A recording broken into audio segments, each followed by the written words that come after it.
hindari membentak anak ketika anak salah di depan umum, karena itu akan menjatuhkan mental anak tersebut. Sanksi kita berikan kepada anak apabila anak itu melanggar. Maka dari itu jangan terlalu memanjakan anak.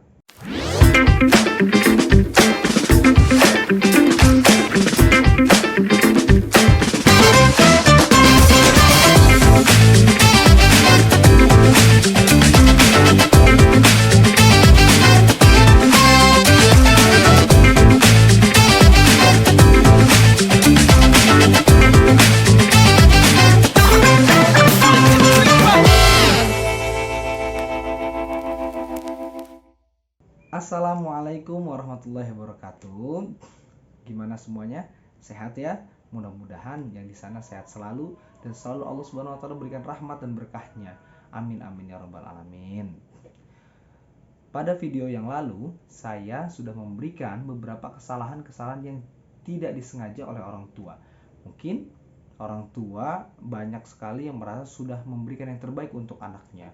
Tetapi sejatinya anak-anak merasa tidak mendapatkan hal yang dia inginkan, sehingga mereka ada yang sakit hati, mereka ada yang tidak bisa berkembang, mereka akhirnya merasa potensi-potensi yang ada dalam dirinya ini tidak bisa keluar gitu, karena ada kesalahan-kesalahan yang tidak disengaja yang dilakukan oleh orang tua. Oke, di sini saya akan memberikan sebuah tips ya, beberapa tips untuk menangani anak-anak yang dikatakan nakal ya, yang saya ambil dari website Halodoc.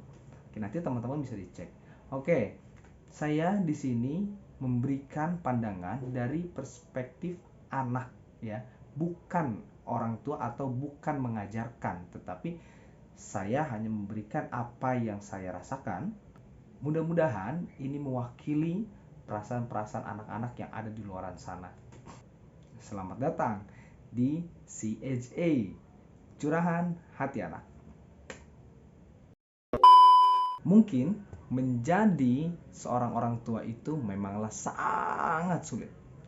Banyak sekali kita sebagai orang tua di sana yang mencoba mendidik anaknya menjadi lebih baik mungkin ya, tetapi mendapati ternyata anak-anaknya ini susah diatur, tidak bisa dikasih tahu sekali, bahkan harus berkali-kali ya. Nah, mungkin banyak orang tua yang merasa, aduh harus gimana nih, kok dikasih tahu begini nggak bisa, dikasih tahu begitu nggak bisa ya. Tapi ingat, saya sangat menganjurkan untuk tidak melakukan kekerasan terhadap kesalahan apapun yang dilakukan oleh anak-anak. Saya bilang anak-anak ya, bukan orang dewasa, bukan remaja atau dewasa ya. Saya bilang anak-anak, karena apa? Pendidikan yang paling diingat oleh seorang anak itu ya ketika dia masih anak-anak, bukan ketika remaja atau dewasa. Pasti selalu membekas ketika, aduh waktu itu saya waktu masih kecil begini, saya waktu masih kecil begitu. Maka dari itu para orang tua harus bisa memberikan memori yang baik ketika anak-anak itu masih dalam usia pembelajaran. Oke, tips yang pertama, tidak mencapnya sebagai anak nakal. Jadi gini, ketika seorang anak itu melakukan kesalahan, entah misalnya dia memecahkan gelas, dia ketika masih sekolah SD mungkin ya, tidak mengerjakan PR, atau nilainya kurang dalam beberapa mata pelajaran mungkin ya, atau mungkin di sekolahnya dia berantem dan lain-lain. Ketika pulang ke rumah, orang tuanya ngomel, ini anak kamu dasarnya anak nakal. Asal ibu dan bapak tahu, ketika anak itu dicap dengan kata dasar kamu anak nakal, itu membekas di dalam dirinya dan merasa dirinya itu benar-benar nakal. Dan menurut saya itu salah satu cara yang salah untuk memberitahu kepada anak. Terus bagaimana caranya?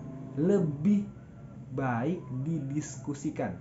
Contoh misalnya anak itu berantem sama temannya, akhirnya temennya nangis, atau anaknya itu memecahkan sesuatu barang, kesel orang tua tuh. Dikasih tahu anaknya, "Dek, kenapa kamu kok bisa berantem? Kamu kenapa kok bisa mecahin barang itu?" Ditanya anaknya. Nanti anak itu akan jawab, "Tadi aku nyenggol misalnya, nyenggol gelas akhirnya pecah." Seperti itu. Terus nanti kalau sudah ditanya anaknya yang berantem misalnya, "Kenapa tadi kamu berantem?" "Tadi aku pulpen aku diambil, pensil aku diambil, atau buku aku jatuh gara-gara dia," dan lain-lain. Ada alasan. Ketika anak itu ditanya, pasti ada jawaban dari anak itu, ya. Dan kita dengarkan dulu.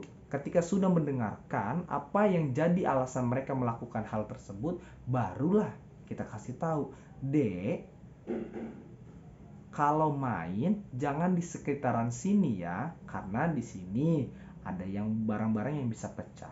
Atau, "Dek, kalau ada ini gelas atau ada piring beling atau yang bisa pecah, tolong adik singkirin dulu." Dek dikasih tahu jadinya. Kalau berantem misalnya, "Dek, kalau ada masalah sama teman atau dan lain-lainnya, tidak perlu kamu emosi atau sampai kamu berantem. Jadi bisa diselesaikan dengan baik-baik." Seperti itu. Jadi diobrolin, bukan langsung tiba-tiba, "Dasar kamu anak nakal." Salah. Itu menurut saya dan yang saya dapat dari website Halodoc. Tips yang kedua itu memberikan contoh yang baik. Sudah dibahas di video yang kemarin. Orang tua menjadi pembelajaran pertama bagi anak. Jadi di sini orang tua itu dituntut harus bisa memberikan contoh yang baik. Maka jangan salahkan apabila anak-anak itu tidak mau mendengarkan nasihat apapun yang diberikan oleh orang tuanya. Karena apa? Sejatinya ada orang tua yang memberikan masukan kepada anaknya, tetapi orang tua tersebut tidak mau melakukan apa yang diucapkan, maka anak itu tidak akan pernah mau mendengarkan apa yang diucapkan oleh orang tuanya. Jadi kalau kita sebagai orang tua ingin memberitahu kepada anaknya, lakukanlah apa yang kita ucapkan kepada anaknya. Contoh, "Dek, harus sholat 5 waktu ya. Dek, belajarnya harus rajin ya." Maka ketika itu sudah diucapkan oleh kita sebagai orang tua, lakukanlah. Sholat 5 waktu. Belajar yang rajin. Kita memberikan contoh yang rajin juga kepada anak kita. Jangan sampai kita ucapkan tetapi kita tidak melakukannya. Yang ketiga,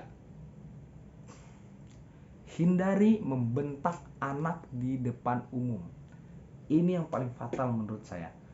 Kalau ada anak yang melakukan kesalahan, dia contoh tadi memecahkan gelas di depan umum.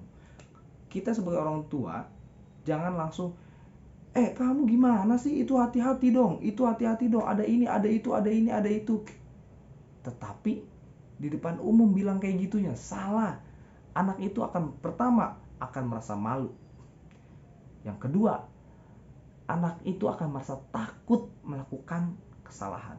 Yang ketiga, anak itu tidak akan lagi percaya kepada orang tuanya. Karena apa? Dia merasa ditekan, bukannya dibantu, tapi ditekan.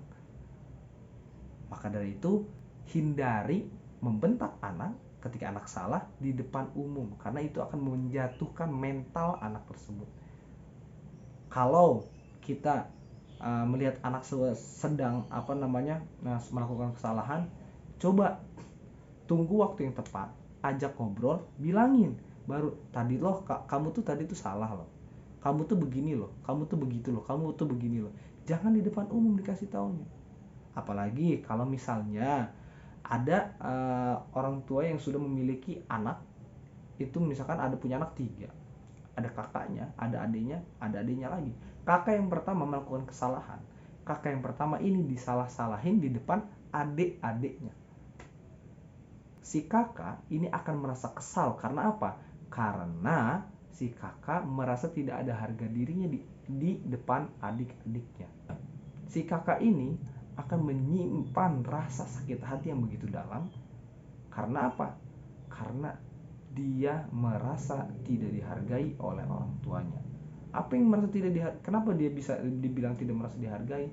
Karena seharusnya kakak menjadi panutan bagi adik-adiknya, mencontohkan yang baik bagi adik-adiknya. Seperti itu. Maka hati-hati untuk memberitahu kepada seorang anak, ya. Jangan di depan umum. Yang keempat, buatlah aturan dan sanksi yang disepakati. Aturan ini harus dilakukan oleh bersama. Jadi bukan hanya seorang anak, tapi dilakukan oleh orang tua juga. Contoh misalnya, kalau jam 9 malam itu harus sudah tidur. Kalau jam 9 malam itu harus sudah tidur. Anak-anak disuruh tidur, tapi orang tuanya tidak tidur. Ketika orang tua itu tidak tidur, tapi dia mengerjakan sesuatu, misalnya sedang kerja dan lain-lain, atau sedang sibuk dan lain, berikan alasan tersebut kepada anak. Jangan langsung main, kamu tidur. Orang tuanya nggak tidur, malah nonton bola misalnya, nonton TV dan lain-lainnya. Dan itu menjadi kesalahan juga karena tidak memberikan contoh yang baik bagi anak-anaknya. Makanya ketika kita sudah memberikan peraturan kepada anak tersebut, lakukanlah peraturan itu juga. Lakukanlah peraturan yang kita buat juga. Itu. Lalu sanksi kita berikan kepada anak apabila anak itu melanggar. Ingat, kalau melanggar. Tapi kalau tidak melanggar, jangan kita berikan sanksi kepada anak tersebut. Karena banyak orang tua misalnya main marah-marahin, main pukul, main apa dan lain-lainnya, tanpa anak itu membuat kesalahan yang setimpal. Jadi sanksi, contoh misalnya, kalau kamu belajarnya kurang nilainya, kamu tidak boleh main HP seminggu. Itu disepakati oleh kita dan juga anak. Seperti itu. Itu harus tegas dan tidak boleh longgar. Jadi peraturan-peraturan itu memang benar-benar harus dipikirkan, mana yang kita bisa pertahankan sampai anak itu dewasa, mana yang tidak bisa kita pertahankan sampai anak itu dewasa. Jadi ada peraturan-peraturan yang memang kita buat itu cuma anak itu sampai misalnya tingkatan SMP, SMA. Ketika anak itu sudah beranjak masuk kuliah, peraturan itu sudah tidak berlaku lagi bagi anak. Seperti itu. Dan itu memang harus dipikirkan, dan itu beratnya menjadi orang tua. Yang kelima, jangan mudah memberi toleransi kepada anak yang salah.